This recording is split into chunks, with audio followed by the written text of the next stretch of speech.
Bapak Ibu, kita siapkan hati kita untuk membaca dan merenungkan firman Tuhan. Mari kita tunduk kepala dan kita berdoa.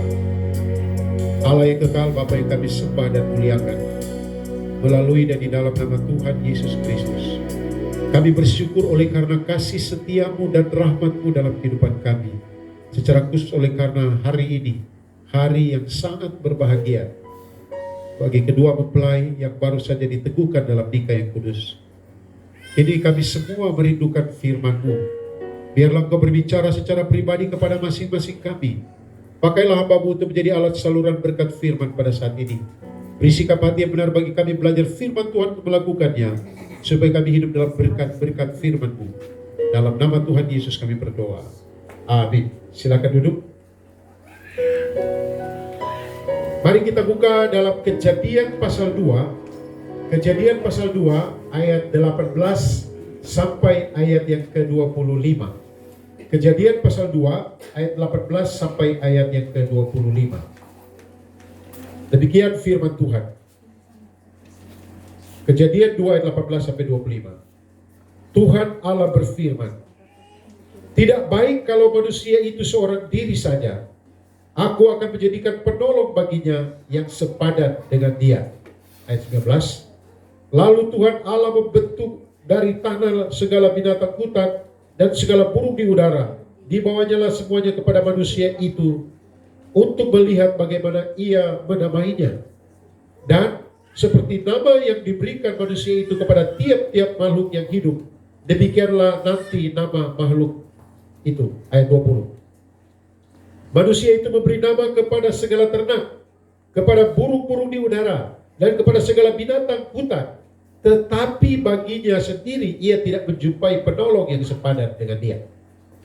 Lalu Tuhan Allah membuat manusia itu tidur nyenyak. Ketika ia tidur, Tuhan Allah mengambil salah satu rusuk daripadanya, lalu menutup tempat itu dengan daging.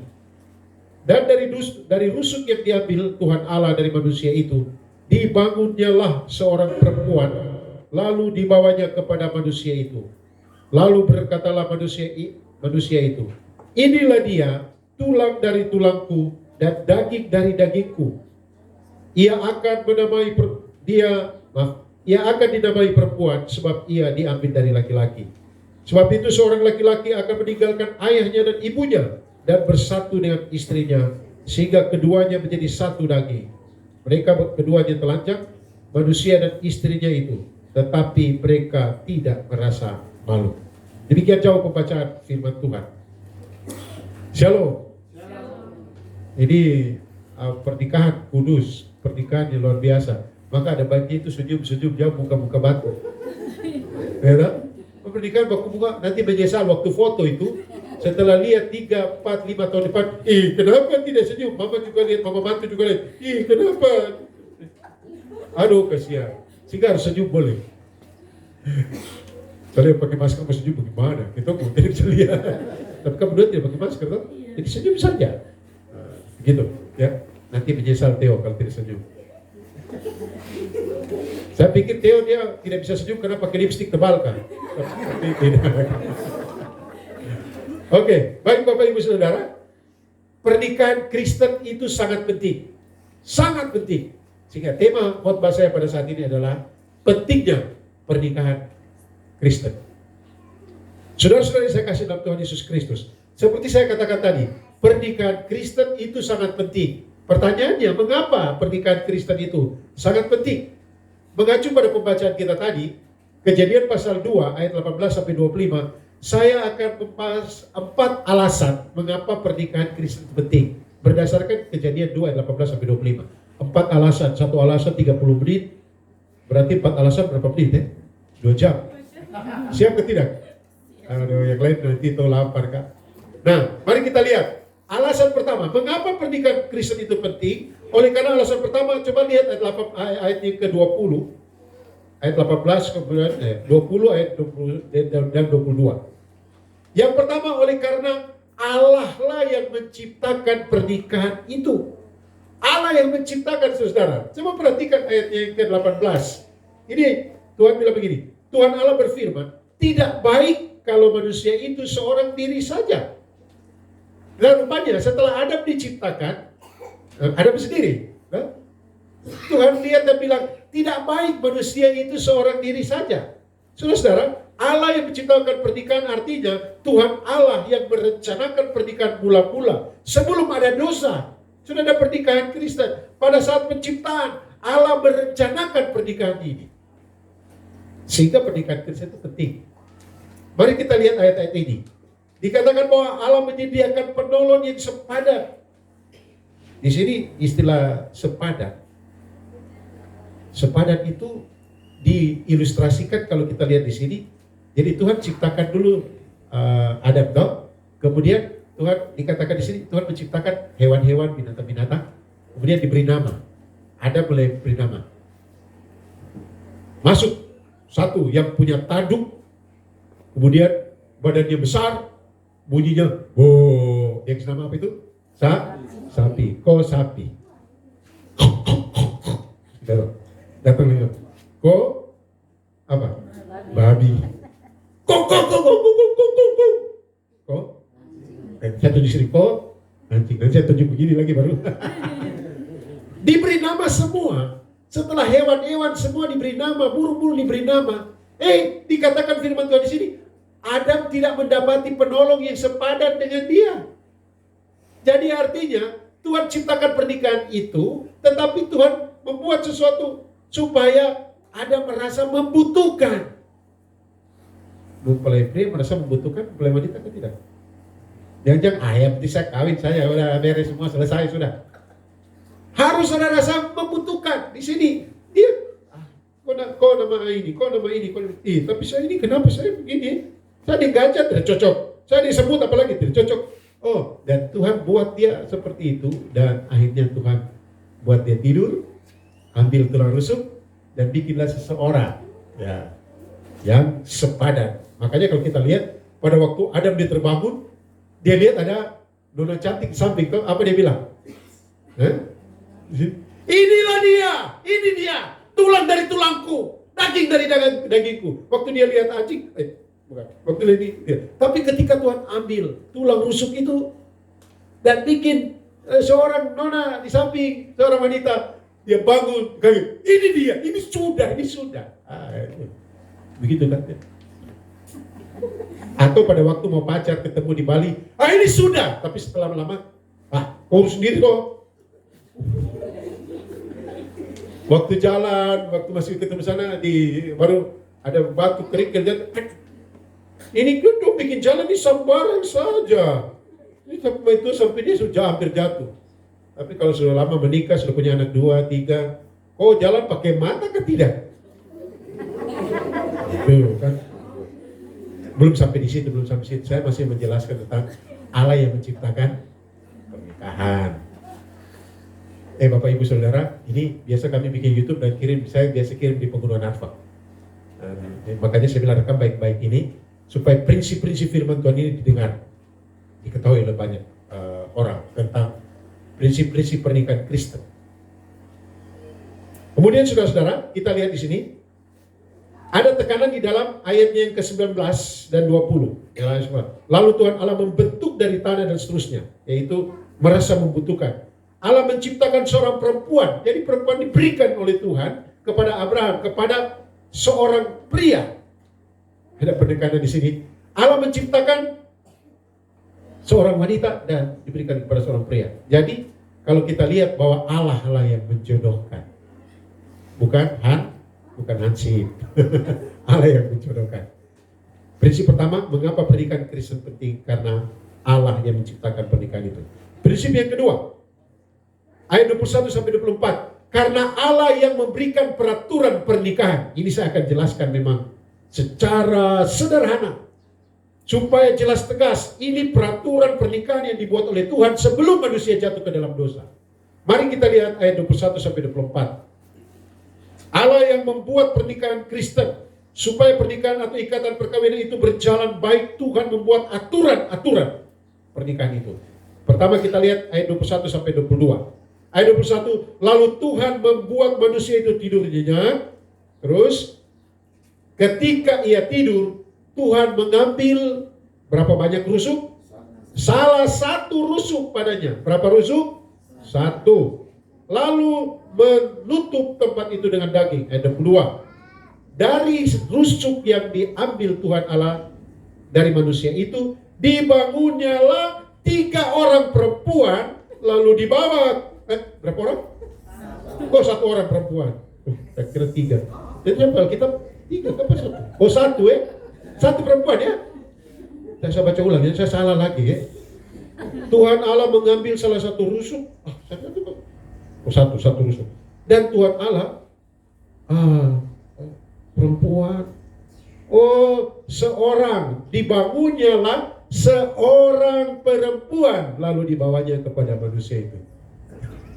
Saudara, aturan Tuhan yang pertama, 1 orang laki-laki untuk 1 orang perempuan. Tidak ada 02, tidak ada 03, tidak ada apalagi 0. Tidak ada. Loh, kenapa? Di perjanjian lama mereka itu kawin 2-3 asal lama 1000. Dan Alkitab mengatakan, Yesus berkata, itu karena ketegaran hatimu. Jadi 1 laki-laki 1 perempuan. Amin. Itu aturan firman Tuhan. Aturan. Tidak boleh dilanggar. Dilonggar berarti itu dosa. Satu saat saya mau mengadakan pemberkatan nikah masal. Pembimbingan pranikah. Kemudian 1 orang kepala suku bilang begini, atau bapak saya punya 3. Yang pertama ya, besok pemberkatan nikah. Bapak 1, kalau tidak bapak tidak boleh ikut. Tapi rupanya besoknya saya pemberkatan nikah hari Minggu. Rupanya Pak C tidak kasih tahu istri yang tua, yang pertama tuh. Dia tidak kasih tahu. 3 hadir. Saya waktu pemberkatan nikah maju satu bilang, Bapak pilih 1, yang mana? Yang pertama Bapak, yang pertama, yang 2, 3 itu tidak sah. Dia lihat yang pertama itu sudah tua.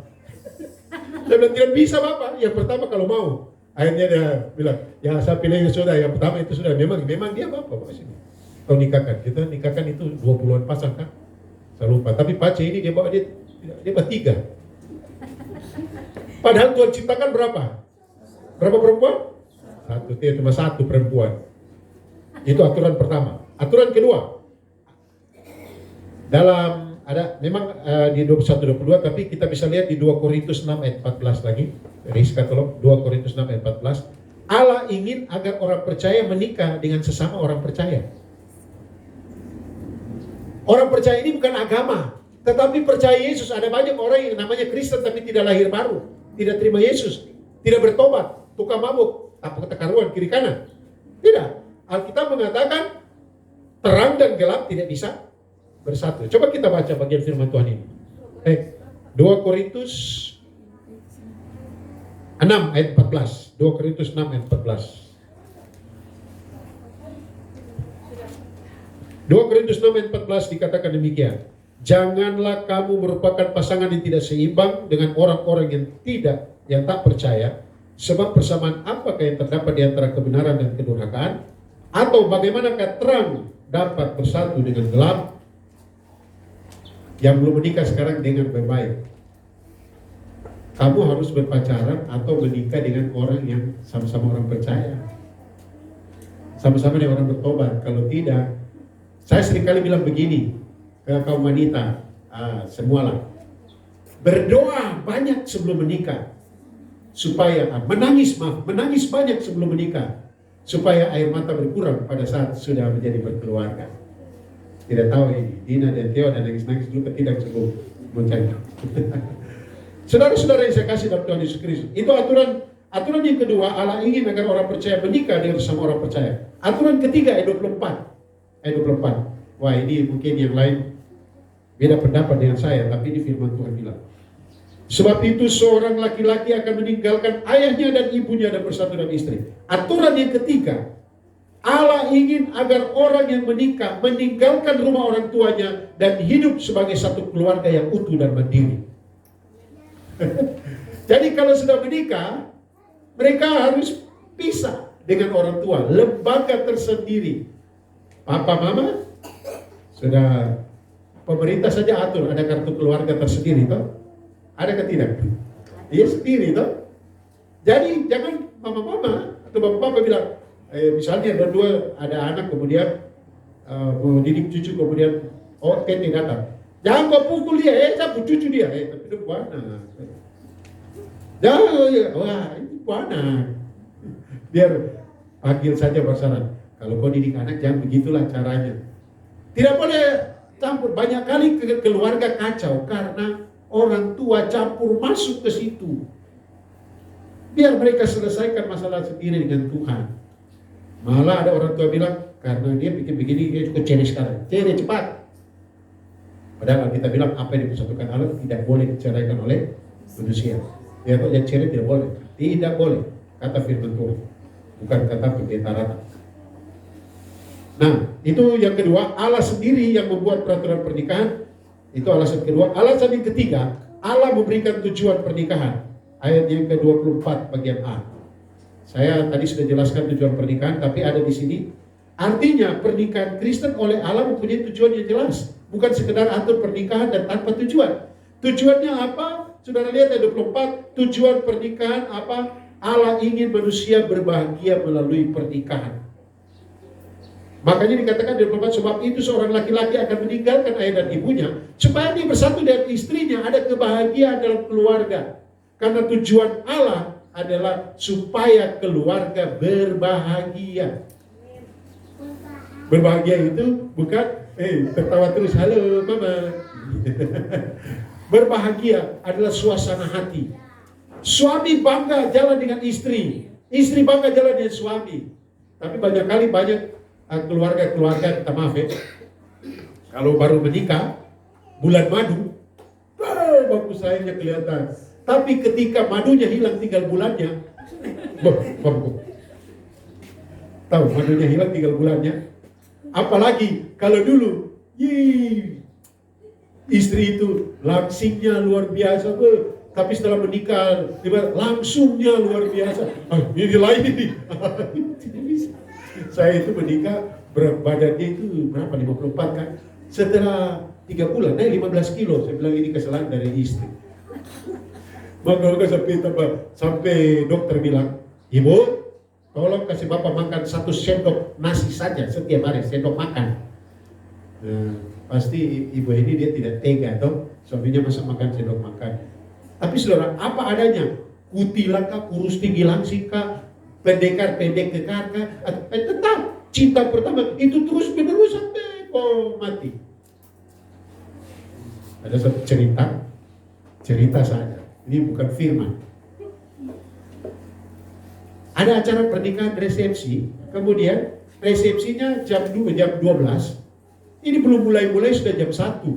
Semua tinggal lihat jam. Kenapa belum mulai? Dia bilang, udah tunggu 1 orang. Siapa? Ada satu tete di sini. Dia sudah 55 tahun menikah. Aduh, saudara. Akhirnya dia bilang, kalau begitu pergi panggil tete sudah. Ya, dong pergi panggil tete. Masih jauh dong lihat ada ayunan bayi itu.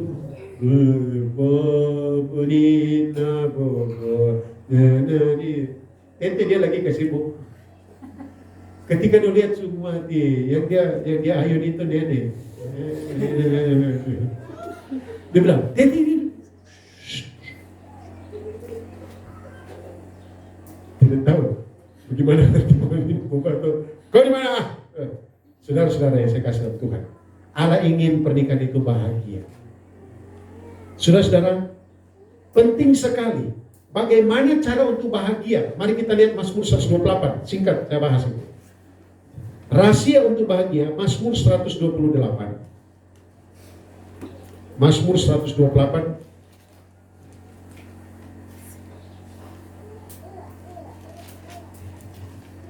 Mazmur 128. Berbahagialah orang yang takut akan Tuhan. Bagaimana rahasia itu bahagia? Pertama, takut akan Tuhan. Tapi orang yang dimaksud di sini diawali, saya sudah jelaskan waktu bimbingan pernikah ya, yaitu suami takut akan Tuhan. Apabila engkau memakan hasil jerih payahmu, tanganmu. Yang kedua, untuk berbahagia, bekerja. Suami bekerja keras kasih makan ke keluarga. Makanya calon-calon suami atau yang suami-suami pemalas kerja kok bertobat. Alkitab berkata orang yang tidak bekerja tidak boleh makan. Kerja. Ya itu yang pertama tadi takut akan Tuhan. Yang kedua apabila engkau makan hasil jerih. Jadi hasil jerih payah. Jangan bawa uang pancuri kasih makan keluarga. Jangan makan uang korupsi bawa kasih makan keluarga. Tidak boleh. Itu firman Tuhan bilang tidak diberkati. Lihat. Berbahagialah engkau dan baiklah keadaanmu. Yang ketiga, istrimu akan menjadi seperti pohon anggur yang subur dalam rumahmu. Jadi kalau suami atur baik, istri akan jadi pohon anggur yang subur. Tapi ini anggur itu ada anggur yang punya penopang. Jadi di macam apa ya? Kacang panjang gitu ya. Iya, merambat. Ada tempat untuk merambat. Jadi kalau suami KW-KW tidak merambat akan istri mau merambat, tapi suami suami harus kuat. Nah, supaya istri merambat tetap aku kuat. Ya kan? Dia mau tidur di dada, kuat. Aku bisa kok. Bekerja dan tetapi juga di sini istri juga jaga baik-baik. Istri jadi kebanggaan, jadi hiasan yang luar biasa. Artinya saya sudah jelaskan ke bimbingan pernikahan. Jadi coba jaga kok muka bagus atau jangan suami keluar dari pagi kok pakai daster itu, baru dia pulang sore kok pakai daster itu juga, kok besok pagi daster itu juga. Makanya jangan heran dia mau lihat 02. Ya, baik. Dan istri saya 60 tahun. Jaga baik. Apalagi bapak guru, ibu guru. Mama, ibu-ibu guru baru tidak atur wajah baik, tidak atur. Dia bilang, yang datang ini pun nenek guru baru loyo. Ini macam itu tidak semangat bersekolah. Karena apa? Nah, coba jadi dari ibu guru sampai istri, suami kalian itu suku mati, ibu istri. Mari, saya panggil saya terus. Sampai tete nenek saya terus. Saya tidak tahu ya. Dia bilang, maksud saya tidak pernah panggil ibu ini saya, tidak pernah. Hati saja bicara dan mata. Makanya saya kode bukan gitu. Jadi saudara, pernikahan itu Tuhan punya tujuan untuk memberkati pernikahan. Tuhan ingin pernikahan itu bahagia, tetapi saudara tahu Allah yang keempat ini Allah yang memberkati pernikahan. Jadi Allah memberikan tujuan pernikahan supaya bahagia. Mazmur 128 tadi. Saya lanjut ke Mazmur 128 ada ini.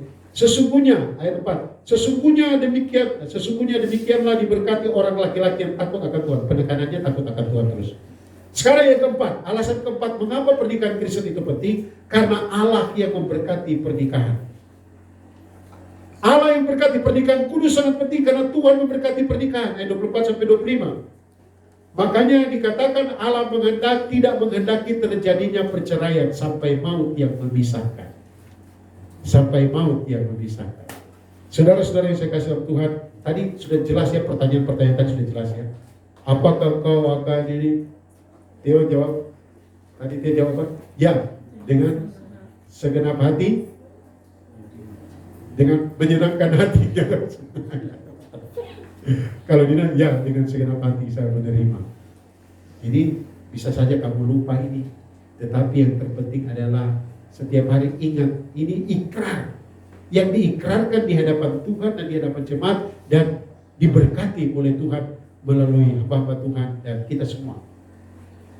Jadi itu penting karena pernikahan Kristen diberkati oleh Tuhan. Seandainya kalau Tuhan memberikan anak itu berkat, jangan sia-siakan. Mazmur 127 ayat 3. Dan rahasia untuk hidup dalam berkat Tuhan, baca dalam Mazmur 133 ayat 1 dan 3. Itu harus bersekutu. Mazmur 133 ayat 1 sampai 3 dikatakan seperti ini.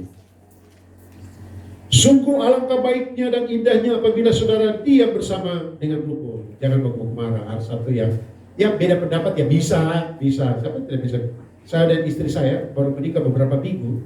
Kita itu baku tekar soal apa? Saya itu ngajar kejadian sampai ulangan. Ibu mengajar biologi. Kita bicara tentang evolusi. Saya bilang evolusi tidak ada. Ibu ini teori-teori biologi.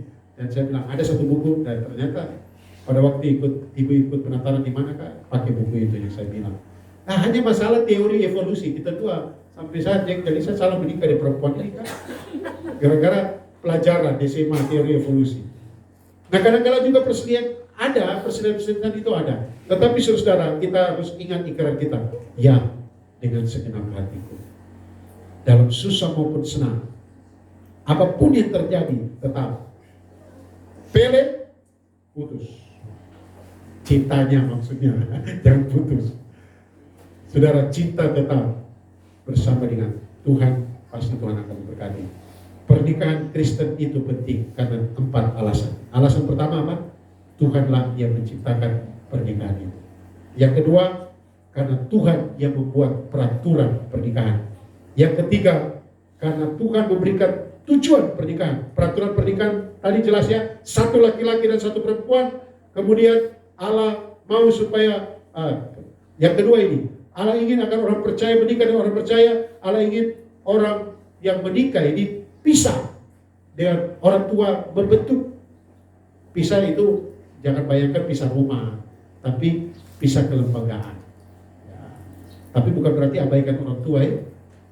Tiba-tiba mama dari NTT telepon, Tina, Teo, kok bicara siapa? Oh ini kok anak, tidak itu kok mama juga. Karena mama. Teo kan anak yatim piatu tuh, jadi tinggal ada mama ini. Ya, sudah, ini mama gimana mama? Ini mama ada. Itu kan luar biasa. Bukan pisah seperti itu, pisah tempat, tapi tetap anak dan orang tua tetap ada, ikatannya tetap kuat. Yang ketiga, karena Allah memberikan tujuan pernikahan supaya pernikahan itu bahagia. Dan keempat, Tuhan Allah yang memberkati pernikahan. Mari kita tunduk kepala dan kita berdoa, mengucap syukur firman Tuhan. Bapa, terima kasih. Kami mengucap syukur karena Engkau beri kesempatan bagi kami belajar bersama dari firman. Tolonglah ya Tuhan, supaya kami benar-benar menjadi keluarga yang berbahagia. Yang belum menikah, Tuhan pertemukan mereka dengan orang-orang yang sungguh-sungguh takut akan Tuhan, yang mengasihi Tuhan. Yang baru menikah saat ini, Tuhan akan memberkati keluarga ini. Tumbuh, diberkati, dan menjadi berkat. Terima kasih Bapak, terima kasih Tuhan Yesus. Kami bersyukur dan menyerahkan kedua keluarga besar, menyerahkan kedua mempelai di dalam nama Tuhan Yesus. Amin. Bapak Ibu Saudara-saudara yang saya kasih dalam Tuhan Yesus Kristus, mari kita berdiri, kita akan tutup ibadah kita pada